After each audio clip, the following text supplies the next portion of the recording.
Money's the easy part. I mean, if all they need is fundraising, oh, we come in and fix that, no problem. We do that fast. All right, welcome back to Suburban Tactical. Today we have Aaron Stroman with us. And Aaron is a Gardner resident, just like Randy and I, and he's got some interesting stories. He's done has quite a few adventures he's working on and different paths. So we wanted Aaron to come in and talk with us and kind of tell his story. So Aaron, I know you have a lot. I know there's a lot going on, and kind of just start back as far as you want on kind of where you grew up, what you did, and why you're here now. I grew up in Bartlesville, Oklahoma, Okay. little oil town north of Tulsa. Came to the Kansas City area in 1998, did 1 year at Mid-America Nazarene University, played football there. Oh. Realized I didn't want to be a college athlete. What year was that? 98. 98. Yeah. Do you know Nate Kennedy? Nate Kennedy. I don't. Okay. I'm not sure when he played there. But So I moved here in 97, so we were pretty close. Nate would have been, just right before that. He was a 7 foot tall, redheaded kid. Okay. Yeah, I did just there a year on offense. I was in the offense locker room and know a couple guys, stayed connected to a few, but yeah, college athletes was quite different than high school athletics. So realized I want to have a little more of a life than just football. Pretty serious at that point. Yeah. It's your whole life. I mean, it was fun while I did it, but went back to Bartlesville. There's Oklahoma Wesleyan University. Finished off my bachelor's there, and actually studied business. Got into banking. Started volunteering for our youth ministry a lot, and just really felt like that's what God wanted me to do with my life. And that's in Oklahoma. That was in Oklahoma. Okay. So I put out my resume, and there was a church in Hyattsville, Maryland, that I went out to and interviewed. So I moved from Bartlesville, Oklahoma to Washington, D.C. Wow, culture shock. That's a change. Yeah. Bartlesville is a very white town, and the church I was at is Caribbean American church. So there's about 600 people in the church. I was the third white guy there. So a little bit of a culture shock, culture change, but that's how I got into youth ministry. They offered me a year. The pastor was 85 when they hired me. He said, when he turns 86, he's going to retire. Wow. Yeah, we can give you a year's worth of work if you'll take it. And I took it. So went from Hyattsville, Maryland to Southern Maryland, was there for 6 years doing youth ministry down there. And then in 2010, moved out here to Kansas City, took a job doing youth ministry at Westside Family Church. What was the attraction to youth ministry? You know, I had a really great youth ministry experience growing up. Our church just had a real healthy youth group and loved it. I started playing drums in college, and one of my friends was studying ministry, and he was playing guitar for the youth group. So that's how I got plugged in my young adult life. He said, "Hey, come play drums with me while I'm playing guitar." So, I think if you want to play live music, church is the way to go. And you can play every week, get good qualities. So I jumped in, started playing drums with the worship team. And then my friend said, well, since you're here, why don't you sit with these middle school boys and kind of wrangle them up? So I didn't know, but I became a small group leader. They said, well, since you're leading the small group on Wednesday nights, why don't you do this discipleship group with them on Tuesday nights? That's the way they get you. They get you. They kind of ease you into it. So I was doing that. Then I graduated and was working at the Bank of Oklahoma, and I found myself, I was volunteering a couple nights a week, and there were some mandatory meetings that they would have once a month on Wednesday nights. And so I came back to them and told them, I said, hey, I understand if you got to let me go, but youth group and stuff. Yeah, usually I Wednesday had nights. a prior commitment on Wednesday nights. I'd made a little bit of a career step up so that these Wednesday night monthly meetings were brought on. So I understand if you got to let me go, but if I have to choose in between, this work meeting or this other thing, I'm choosing the other thing. And I was like, I'm not trying to be confrontational, but just letting you know where my priorities lie. And they said, okay, that's fine. Yeah. They did fire me. And so I just found myself, being more and more committed to the youth ministry, became friends with the youth pastor, kind of got to see some behind the scenes stuff. And I think God was just using that to show me like, hey, you can do this even with a business degree. So that's what kind of roped me in and got me plugged into That's to the awesome. youth ministry. You felt that calling to do that. I mean, both Randy and I are big into the church and 100% believe in God and everything. And we don't get a lot of people that always do, but I mean, the people that can come on and say, I felt that desire, I felt that drive. I can't say I've ever been pulled to a direction to do something like that. And I just think it's amazing the ones that have that, God's set it up so it kept working for you. I mean, you didn't lose your job. Everything's been working out great. That's awesome. Yeah. Yeah. I look back and I was single, no kids, just Yep. nothing really tying me down. So I look back now like, man, I moved halfway across the country. That's I crazy. didn't know anyone. I mean, I Yeah. knew no one in Yeah. DC, but just moved there and started. I wasn't even real sure how to do youth ministry. I had my experience as a kid going through it. And so I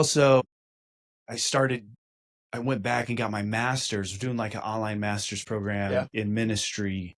So started getting the formal education while I was working and, caught up eventually. But I look back now, I was like, man, that's not a lot of adults make that severe of a life change. That was kind of wild, but And that was a culture change and everything moving there. I mean, that's a different world. So formative. And I look back, I mean, just some of the sweetest memories I have.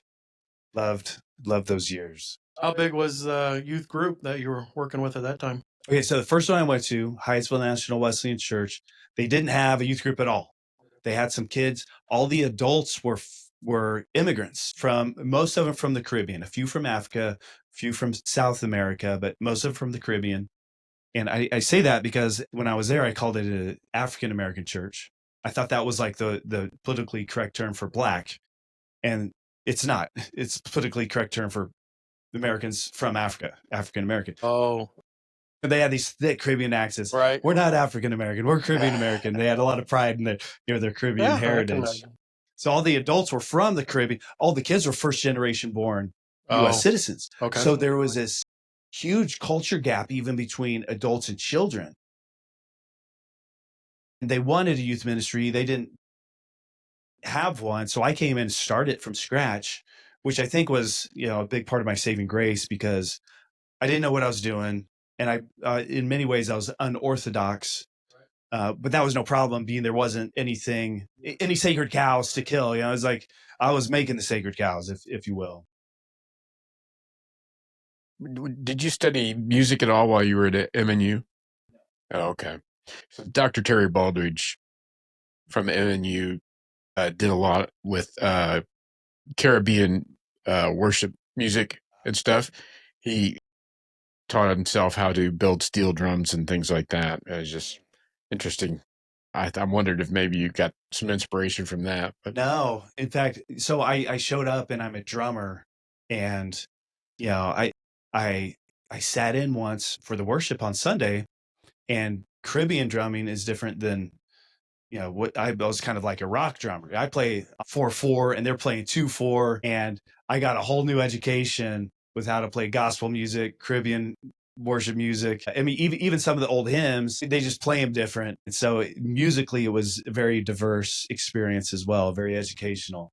And they turned me into a pretty good gospel drummer. It was a lot of fun. Yeah. That's pretty awesome. That is quite the move to go and do all, especially without even knowing. I mean, not even any teaching or anything as being a youth leader. But I guess it worked out great because, like you said, you didn't know what was right and what was wrong. You just did what felt right. Yeah. So then where'd you go after that? So I was there a year and went to Southern Maryland to a church called New Life Wesleyan Church. I was in the Wesleyan denomination, so made some connections while I was there. My time at the first church ended, so walked my last day at one church, day one, the next church, didn't miss a beat. And that was more of a culture that maybe I'd grown up with in Bartlesville. Yeah, it's probably maybe 25% black church, about 75% white. So predominantly white, and more, kind of the back then it would be like the Chris Tomlin, Hillsong United worship style. Right. Yeah. So, So more what you grow up with. more what I grew up with. Yep. Yeah. I was there for 6 years. And so how'd you make a living doing that? Because that doesn't pay very much. it didn't pay. Yeah. That's the one thing, I look back at, it ended up being 17 years in church employment, and financially, you don't have a lot to show for it. Right. So I kind of joke the retirement package is pretty good. Heaven, maybe I have that big house in heaven. Yep. Yeah, even there, man. I in Oklahoma, I bought my first house when I was working at the bank. So a house, 3-bedroom, 2-bathroom, fenced backyard, garage, $60,000. Wow. Back in like 2003. I moved to Maryland, and I'm looking in their classifieds trying to find a house to buy. And there's only there's mansions all around you. Nothing started under 300,000. Wow. I started asking people, and they're like, "Yeah, it's like the starting price for the house." Wow. And I mean, and 300,000 is like a 1-bedroom townhome. I mean, it's nothing. So the housing there was crazy.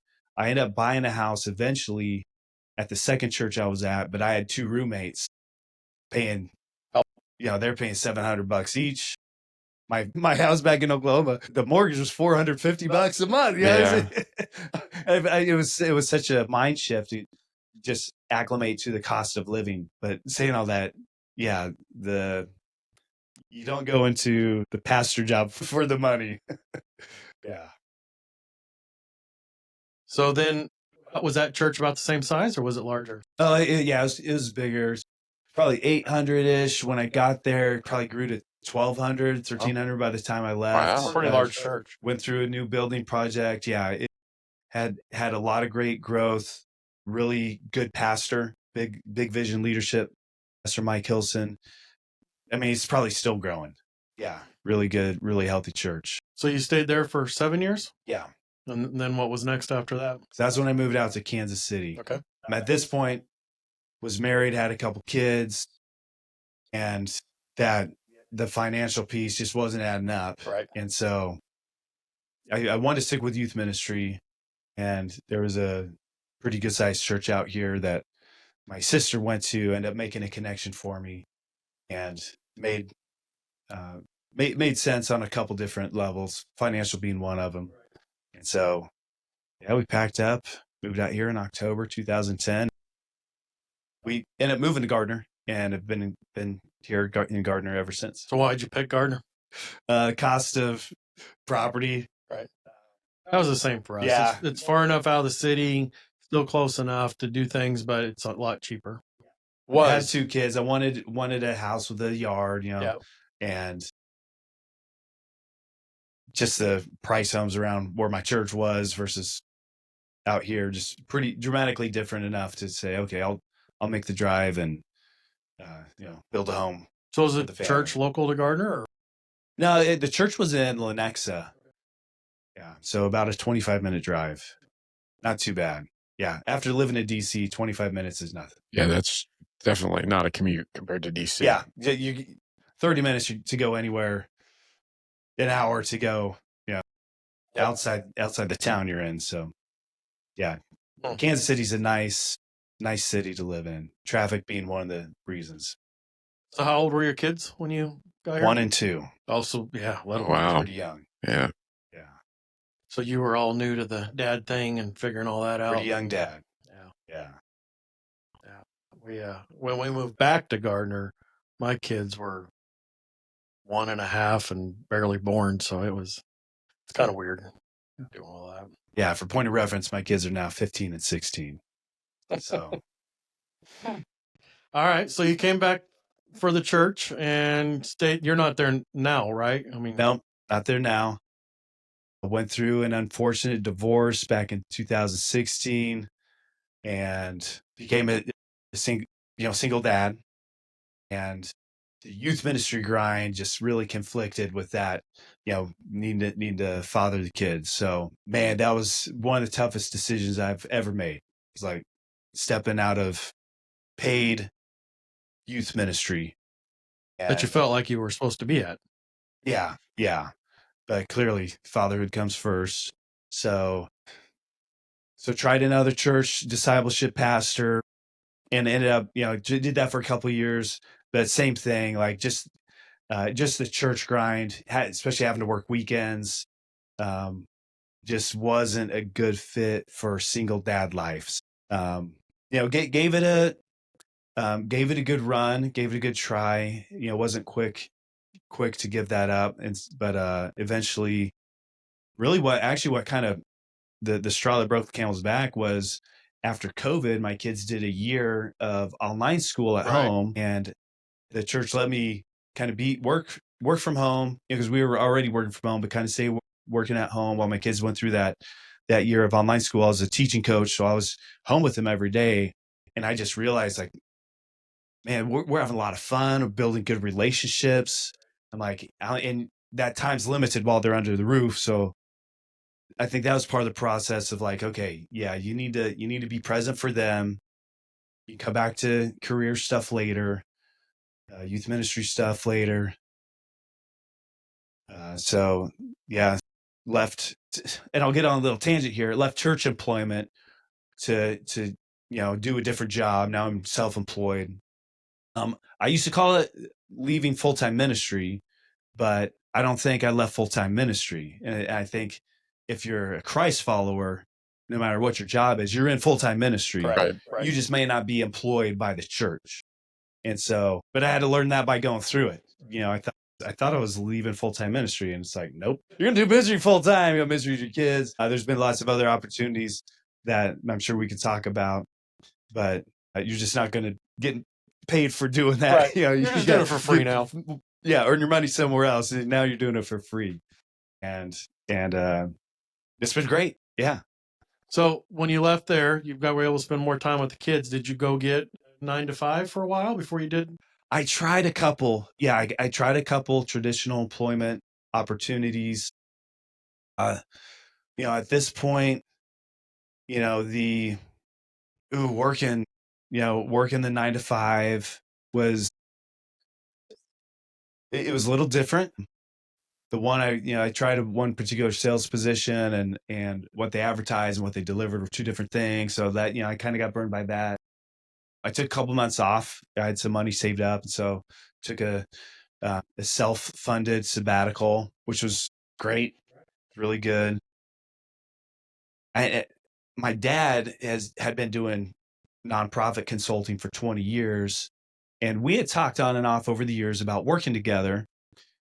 In my adult life, I developed a really good relationship with my father, and I never wanted that nepotism to get in the way. So anytime we kind of talk about it and say, nah, I'd rather us be friends and us work together, but at this point I said, we revisited it. We had a little father-son trip out to Montana, and at that trip I started revisiting that idea, like, hey, what would that look like? What would I even do?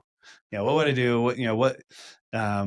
What do you do? You're a nonprofit consultant, but what do you actually do? Yeah, what does that mean? I don't know. And so we said, well, let's give it a trial run and see how it works out. And so we gave it a trial run, and it was fine. It didn't dampen our relationship at all. So we said, well, let's just keep going until a problem comes up. And so far, no problems have come up. So you're still doing that? Still doing it. Yeah. So what is that? What do you actually do? I don't know.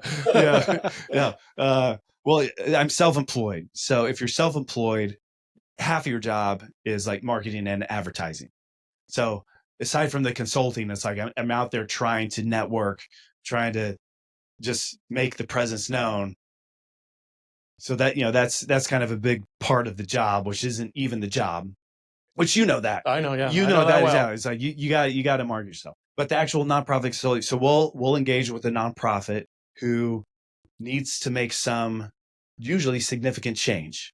Either they're about to shut the doors, they're about to shut down, or they're rocking and rolling, they've hit a ceiling and they need to go to the next level, they'll bring us in and we'll work with their leadership team and build a strategy how to get to that next level. And usually that next level includes more finances. Nonprofits run off of donations, charitable giving. So that's a big part of what we do is we teach fundraising, how to raise major gifts, how to get big money, and capital campaigns, things like that, how to get to that next level. So it's kind of vague, it looks different. There's all sorts of consulting services that we offer, but kind of the primary, we work with boards and leadership teams, build the leadership. So that's kind of infrastructure. We do strategic planning. So going from like, we're out of space in this facility. How do we get another one? Yeah, I mean, how to get funding, how to go through the process, funding. Sometimes even like, how do we get an architect? These nonprofit leaders, they don't get into the work for the the administrative duties. They get into it for the mission, but it's like, how do you teach someone who's never been a GM or built a building how to go through that process? Right. How do you even price it out? And what's step one? What are the? And they just don't even know where to start. Yeah, no idea. Yeah, and I didn't either until I started doing the work. But so hiring you guys really helps pipeline that, get them to where they want to go, and helps them do that. Yeah, very fulfilling. I think, and that's one of the ways God, I think, used this whole situation to provide ministry opportunities for me. We work with a lot, not exclusively, but a lot of Christian and faith-based organizations.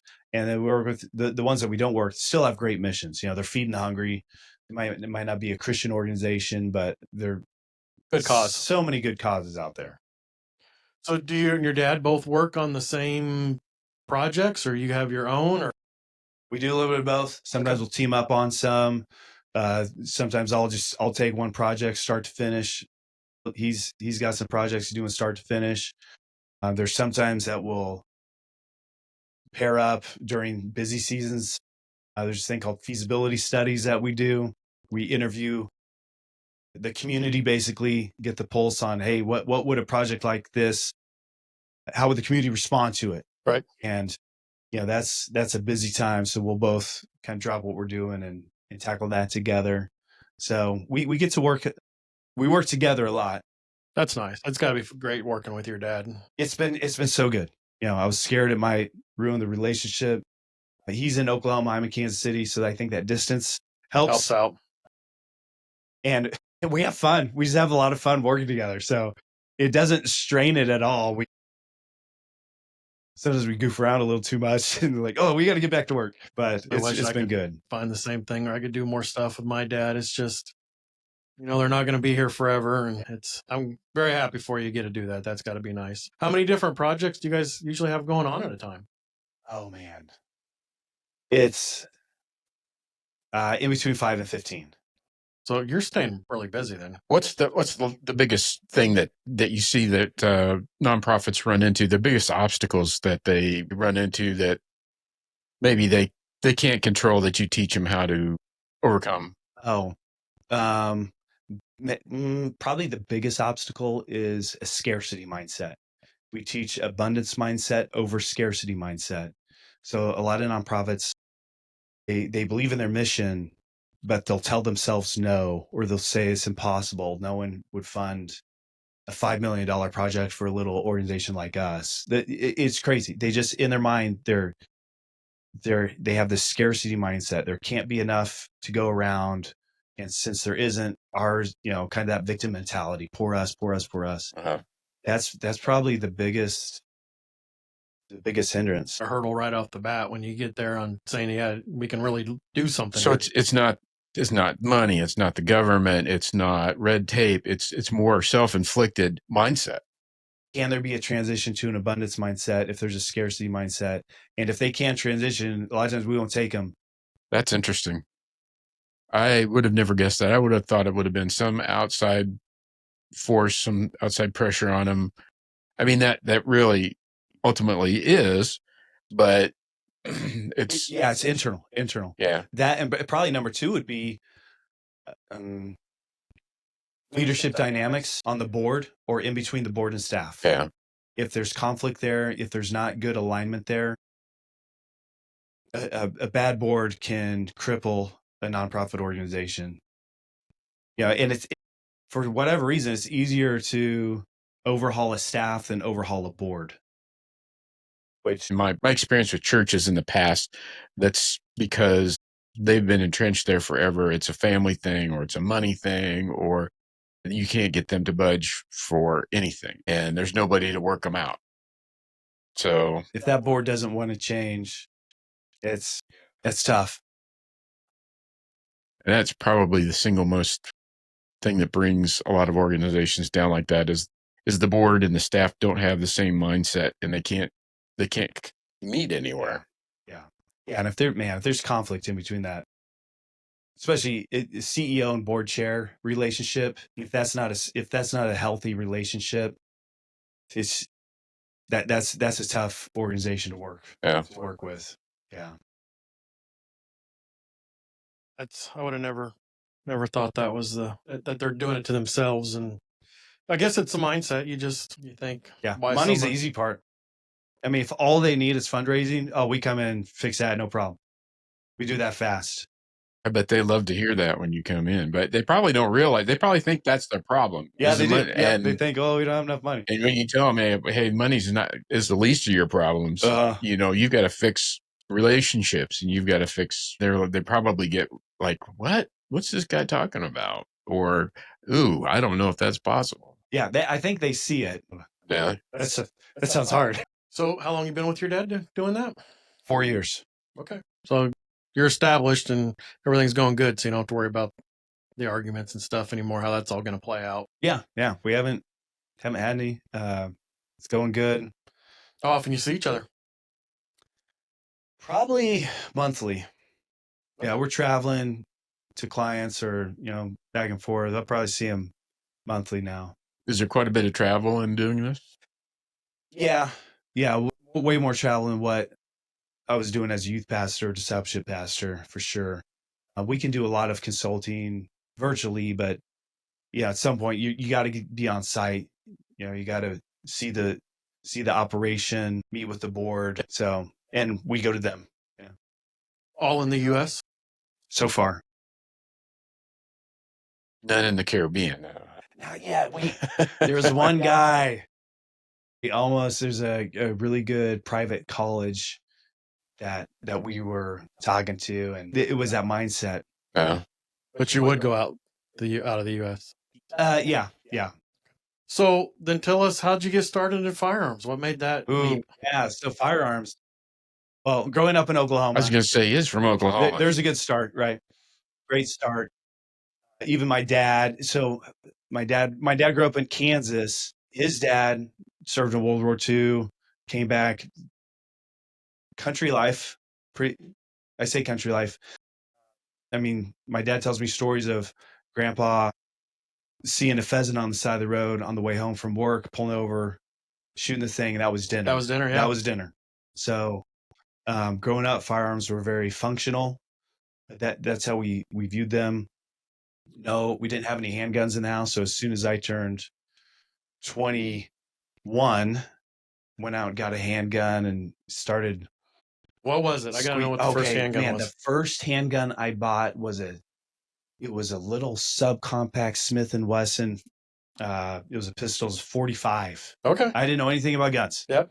And so, I go to the Tulsa gun show, great gun show. The Wanamaker one? Yep. Oh, humongous. And I mean, the first table I stopped at, bought this, so little gun and big bullet. And I couldn't hit anything with it. Right. So, me and my buddy were out shooting, and a guy came over and, and he's, you're hitting the ground in front of your target. I'm like, where? Does anyone see where I'm looking at a target? And I'm like, you got to be kidding me. I'm just pulling that thing down. He taught me a little bit, and then, but now I'm working and have money to buy some guns. So I'm buying some guns now and loving it. And then, end up ended up shooting a Glock, shooting one of my friend's Glocks, and fell in love with the Glock. And so then I, buy one of those. And when I'm living in Kansas, I take my first defensive pistol class. Okay. And really learn how to shoot the thing. So we're staggering dummy rounds in with live rounds and just working that trigger squeeze and I took the license to carry concealed class around the same time, same instructor, Mike Mosier. Name sounds familiar. He was killed on duty. There's a guy in Overland Park, road named after him now. So kind of legacy here in Kansas City. Got to learn from him. And so then I started actually shooting. I mean, I was carrying before I took this class, and I shouldn't have been carrying. Knowing what after going through, I was like, oh my goodness, I shouldn't have been carrying. But learned the proper techniques. Got confidence. So, and then start kind of tinkering around with my gun. Of course, you clean it, but taking it apart, maybe putting a new trigger in the Glock or putting new sights on it. And so now I'm starting to tinker with it. And so what year is this happening? Oh, I don't know. It's in between 2010 and okay, so a while ago. And now, yeah. So then I shoot my first AR-15. I was over 30 when I shoot my first AR. And it's like, oh my goodness, what have I been missing? So now I have to go get an AR. Now I have to go take an AR class, which at this point I was like, wise enough to know I don't know how to operate this thing. I need to go take class. Right. Took one at Center Fire, loved it, learned how to shoot the gun, how to clear malfunctions, all that stuff. Then they start doing some different scenario training classes after you take the main class, right. and just love it. Just love shooting. Just love shooting. And of course, you get an AR, and now you have all these accessories. Yeah. And, to clean it, you're really, it's a little more details of taking it apart than like the little Glock. Right. But liking that, like, what's it like to take the whole thing apart? Searching on YouTube, and I started thinking this would be a good retirement gig. Like maybe designing some accessories, doing some gunsmithing. Like I could see myself having a little shop, doing this into retirement. So, of course, love shooting shotgun too. The church I was at was right next to Powder Creek. Oh, okay. And even still, I think shotgun's my favorite to shoot. Sporting clays, man. Powder I Creek's don't get fun. bored with it. I love it. Just love it. So shooting all three, the pistols, the rifles, the shotguns. And then COVID happens and we're locked down at home and I'm just bored out of my mind. I'm thinking, I wish I would have started on that retirement dream, like so I could be dinking around with guns, doing something. And I thought, well, I'm going to start. So I start looking into like, okay, what do I need to design and make accessories? That's what I wanted to do. And so I started going through the process, and I'm the micro conversion kit for the handguns. I thought, I got one of those. I'm like, this, I like this. I want to make something like this. Like, so you were looking at like the Roni or something? Yeah. The Glock conversions? Yep. I think I had the Roni, and I was like the coolest thing ever. Like, yeah, it's so creative. I want to make something like this. But I'm scared. I'm like, I think I can make this without having a relationship with the ATF, but I don't know. So I'm calling the ATF and asking them, and they're like, oh, you're just making that? Yeah, you don't need to talk to us. And but I've been researching it. I'm like, well, it's not that hard to get your FFL, so maybe I'll do that. Then I'm looking at it, and I'm like, it's actually a little cheaper to get the manufacturing FFL. Right. So yeah, you wouldn't think so, but I think now it's the same price. Why it is. Okay. I'm pretty sure that I was one of the last ones that actually got the 07 for a little bit cheaper, but everybody I've talked to that's been getting them since then has all said the 03, 07 is the same price. Okay. Yeah. So in 2020, 07 was cheaper. And I mean, I'm reading the details. I'm like, I got to be reading something wrong. Why is you can do more with this? Why is it cheaper? I don't know. Maybe that's why it's the same price now, because someone figured it out. Right. So I'm like, well, I'll go ahead and get that. Well, then I start doing that, and I'm looking for machine shops that, who can build the thing that I design? Who can manufacture it if I design it? Well, then I started seeing services like you can get anything manufactured. And if you have an '07, now you can start doing receivers and stuff like that. Right. And so, I'm glad I got the '07. And so that's what got me into it, was a bored 2020, thinking, well, I'll just get a head start on my retirement dream and just start taking steps. Jeez, I got a dog. Yours is probably cheaper than the route I went down. Yeah, I'll let you know. So when you did your FFL, did they try to talk you into the 03 and not the 07? No. So that's what they're doing now, especially for us that are Cerakoting, because we're not really manufacturing, but in the black and white of their words, Cerakote is manufacturing. But the guy just did training for last month. He had to get quite stern with them, saying, because they said, we're going to give you an 03, and we're going to give you a letter saying you can do Cerakoting and laser engraving with an 03, which is against their black and white words. And I told him, I said, because they pushed on me a little bit, but I said, if they push on you, make sure you stand your ground, because you really want that 07 for everything else. Yeah. And I mean, who knows, say later on, you might want to, if you want to get into the manufacturing. Right. Gives you the ability. Yeah, it gives you the ability. Okay. So you started getting some lowers made. You got them with your logo in them. They're from you, your serial numbers. And so how many have you done like that? I mean, you have to order them in batches? Yes. I've done dozens, not hundreds. Yeah.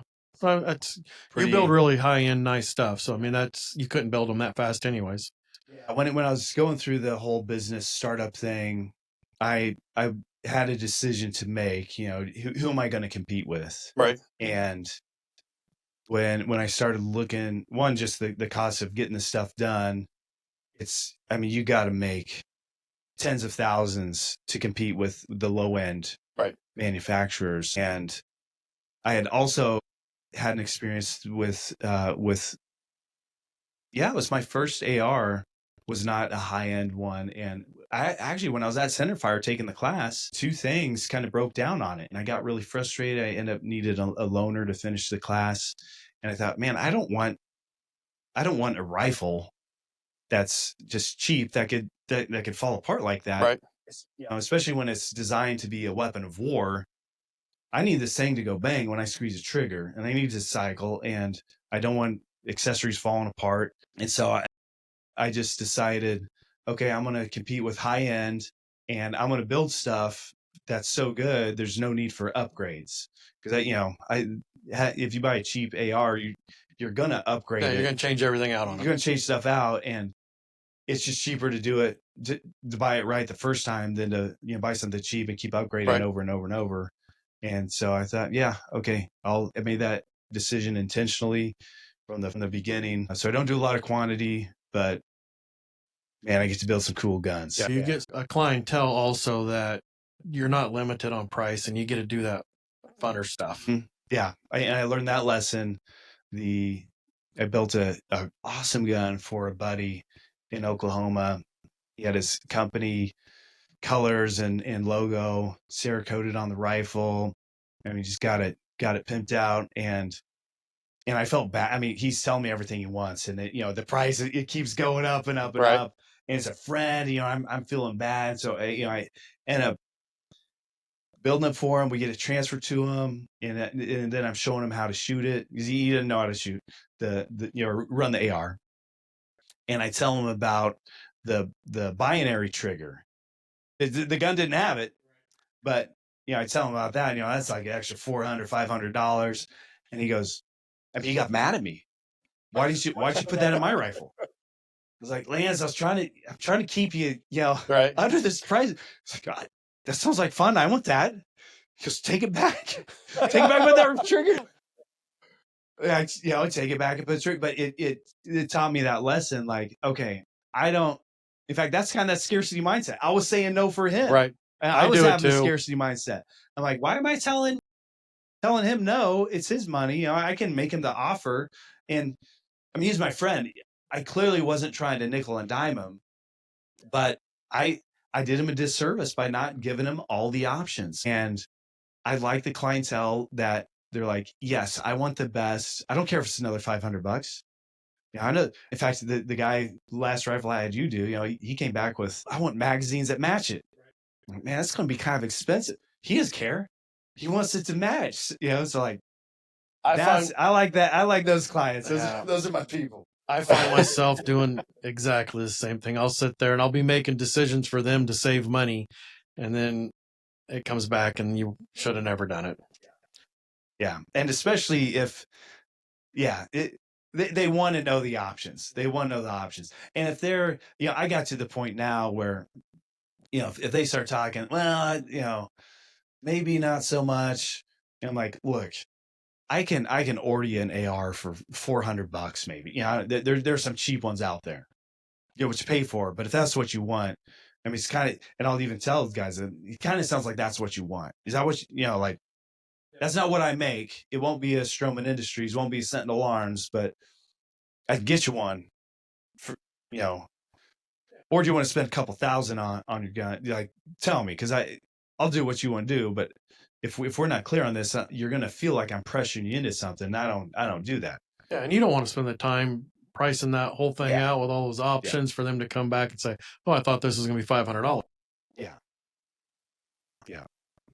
So, how many transfers do you do that you just get cold calls on and somebody wanting a transfer done? I was getting a lot from Gun Broker. I ended up taking mine. Oh, you took off there. Yeah. A couple of transfers led to some business, but at the beginning it was fine because I had the time and I was around. I'm just gone enough now where I'm really trying just to cut down to doing high-end builds. I'll order, if someone wants a particular manufacturer, somebody wants I'll order something, but having the surprise, because I'm not scheduling the delivery. I'm just, all of a sudden, and now I have to schedule the transfer on top of that. And if I'm not home when they try to deliver, I mean, it's just a mess. So, I deal with that every day. Yeah.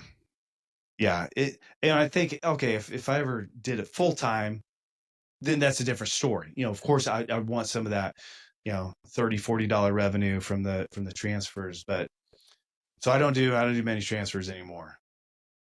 Not many. Yeah, most of my stuff's from Palmetto or Gun Broker, but that being home when they deliver, because the guys are sitting there usually watching the tracking number, and they don't even give you a heads up it's coming, and then you're out and not here, and they're like, "Well, they tried to deliver it. Where were you?" It's like, "Well, you didn't even tell me it was coming." That happens quite a bit. Yeah, there's once I got a gun, and I was leaving the next day, and the guy got a little upset because I wasn't gonna be back for 4 days, and I'm like, I did same thing. He didn't give me a heads up, didn't know about it. I'm like, yeah, I got it. It's safe.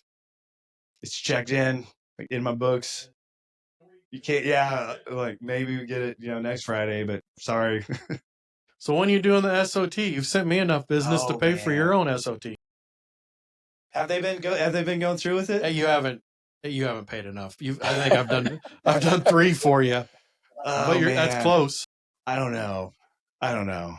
One of my good friends, Eric, I was talking to him and he was like, Aaron, you need to suppress every gun you got. It's a game changer.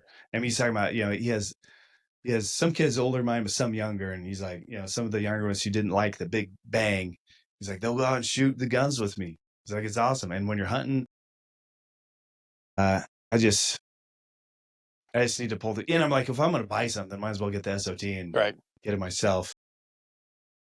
Especially back when it was a year-long wait list. Now, I could see where you're at. If you only wanted a couple, it would be a lot less of a headache just to buy them as a normal person. And I've thought about just having you order me some. I've been very indecisive on that.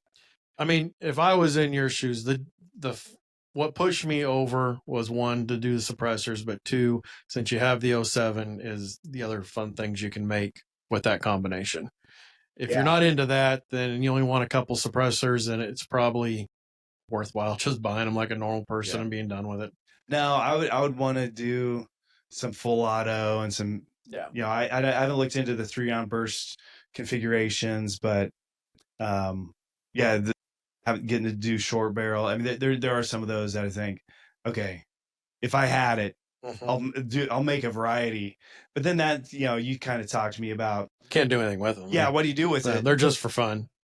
It's like, well, yeah, and do I want to have an SOT the rest of my life, or I want to cut the thing in 3 chops or whatever to destroy it? I don't want to do that. So, what do you guys think about the new legislation that's just been introduced about getting rid of the all of those restrictions, the NFA items, the length on barrels? I'm trying to think of who it was. I haven't heard the legislation. What was it saying? That they want to get rid of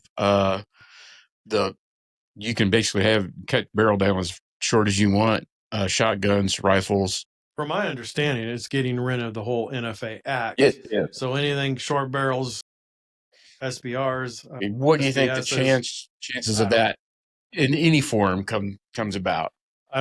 My personal opinion is it will never happen. One is they've got the wait times down now to show that they want to keep that business. Because the wait times, in my opinion, is what was driving people putting that legislation in. Because one is you had to wait a year for it, but you also had to pay the $200 tax stamp, and you could still get it, or you could go put a pistol brace on a rifle and essentially have the same thing, but it's a pistol brace. And with how popular suppressors are getting right now, because the wait times are so low, I just can't see the government ever getting rid of that $200 tax stamp. So I think they're going to continue to make the wait times as slow as they can, or as fast as they can, like they are today, and keep collecting that $200. That's my guess. Now, what I would like for them to do that would only take the stroke of a pen, doesn't take any congressional act, is to not even do the NFA background, just do everything on a 4473, which is the same form when you buy a gun. I mean, I find it hard to believe that a piece of tubing with some baffles in it is so bad that we got to go through all this extra steps. Yeah, and there's part of it. The justification was there was no justification for the banning silencers in the first place or putting the restrictions on it, because you always hear the people that are for suppressors saying suppressors are a firearm or a weapon, because even though we all know they're not, and most of us would say they're not, the way the law is written, if they can figure out how to say a suppressor is not a firearm, then it's not covered under the Second Amendment. They can get rid of it.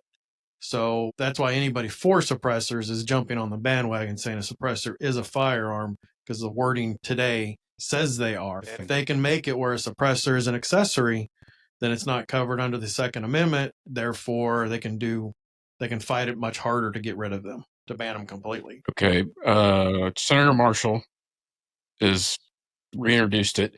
And originally, well, he's a senator, but originally representative from Missouri, Burlinson, introduced it too. So there's been a little bit more interest in it this year. I don't know. So what that's happening right now, I think the ATF is getting the handcuffs put on and getting kind of confined on what their ability is. I mean, there's no doubt they've overstepped their grounds for a long time and made law out of thin air and then tried to enforce it. But I don't know. I mean, to me, everything should go through on a 4473 if they want to do the background check. But for an NFA item, if you've already got one NFA item and you're approved, then why do you have to start over like you never had the first one? Yeah. That it should be like the concealed carry. Once you've passed the check, maybe a quick check to make sure you haven't done something in the meantime and you're still legal to have it. But why do you have to pay the $200 each time, or and go through the full? I mean, you give them so much information to do it, and a lot of people just don't want to get an NFA item because of that. And now that pistol braces are legal again at this moment in time, there's really no reason to have an SBR, because then you got to do all the paperwork that comes with an SBR. Yeah. Yeah, the SBR thing gets a little silly with the pistol brace. And I mean, I've got quite a few registered SBRs, and I'm really thinking that not the business, those are personal ones. And I'm really thinking about just shutting them all off and putting a pistol brace on them and getting my $200 back. Because to transfer, go across state lines, you got to do paperwork. If it's a pistol, you don't. So I don't know. It's weird, but at least we are better today than we were a year ago. Oh, that's a plus. Okay, so you just said something there. So, AR pistol, you don't have to have. So this is a pistol. Right. Has a pistol brace on it. Has a 9-inch barrel. If you took this off and put this on, we could make that transition in 20 seconds. That is now an SBR, because a pistol brace is legal, a butt stock is not. So the only reason you can have a butt stock on that one is it's got the 16-inch barrel. So a rifle, 16-inch barrel, butt stock. Pistol brace, which you can still put up to your shoulder and shoot like anything else. Pistols, so there is no restriction on barreling. So this is a pistol. If you come in here and buy that, you're buying a pistol. I have a pistol, and I have a house in Missouri. So if you're a pistol, you're good. It's just like having a Glock. It doesn't matter. But if you want a stock like that and an upper and barrel like that, that's an SBR. That's a $200 tax stamp. That's engraving your information on it. I mean, it's a whole deal. Yeah, that's silly. It's silly. Yeah. So, and I mean, I completely get why people think that's crazy, because it really is crazy. But, you know, it's also that thing is once they take one thing, they just keep taking more. So you got to fight it all, whether. So that's what I was going to ask. What if a suppressor is not a firearm? What would they call it? Well, I don't know. But see, would they just make it illegal? Or try to confiscate it? I mean, again, I think we're grasping at straws of what that could really happen. But I know most of the YouTubers and things that I watch right now, a lot like the Langley Outdoors, the Gear for Gadget, or they go into depth on why that's the way it is right now. And I don't remember all the details, but I know under the Second Amendment, as of today, suppressors are listed as firearms. Therefore, they're protected under the Second Amendment. If they came out of the Second Amendment and they weren't firearms, that doesn't mean they would go away. It just means there's other channels for people to work on getting rid of them, because they're not protected under the Second Amendment any longer. They wouldn't be protected under anything. So it'd be like AI. A lot of people don't think AI is good for us and want to get rid of that. They could be more ways to go after it. That's my understanding of it. Interesting. But, you know, there's a lot of people, I engrave a lot of homemade suppressors people make. They do their form, pay their tax stamp, and then I put the requirements on it. Now, the laws are kind of weird, and I haven't really looked into them because I'm not into that too much. But if it stays in the state that you make it, a lot of people believe the way the law is written, Kansas being one of those states, is you don't have to do anything. But I wouldn't want to test that. Yeah. I was talking to somebody last week that was just telling me that, and I was like, "Are you sure?" So Texas, Kansas, Oklahoma, those three for sure. I know there's wording to make people believe that. But I've had NFA items for well over 10 years. I have never once had to show law enforcement anything that these were mine, anything else. Never once. So yeah, I had a buddy in Texas say the same thing. Mm-hmm. He was from there, moved back there, and was really excited about getting his suppressors. Yeah. So I almost refuse to shoot now unless it's suppressed. I just hate it. And when I go do test fires on guns I work on and stuff, and they don't have a threaded barrel, I can't throw something on. It's like the end of the world having to go shoot something that's not suppressed any longer. I mean, every time I shoot, I do the earplugs and then muffs on top. Yep. Protect that hearing, and I would like a suppressor. They are help even more. And only the 22 makes it Hollywood quiet. I mean, and that's what I tell everybody is like they come in here and they want to suppress 6.5 Creedmoor, 308. I was like, yeah, it's going to be quieter, but it's not anything near Hollywood quiet. And you're still going to have to wear hearing protection because you can't get rid of the sonic crack. Yeah. You're still shooting too fast. Now, it does, when you're shooting suppressed, a supersonic round, it does give you the feeling that that supersonic crack is way out there in front of you. It's not right on top of you. But I tell everybody, I was like, if you're buying your first suppressor, buy a 22 suppressor at the same time because you're going to shoot it much more than anything else. And it's what you're going to want to use for the kids. And, you know, you can get 300 blackout pretty close to 22. You can get like these 38 specials. That's a hot setup. A lever gun, so you have a closed chamber, don't have gas escaping. Shooting 38 special at subsonic. That's quieter than 300 blackout.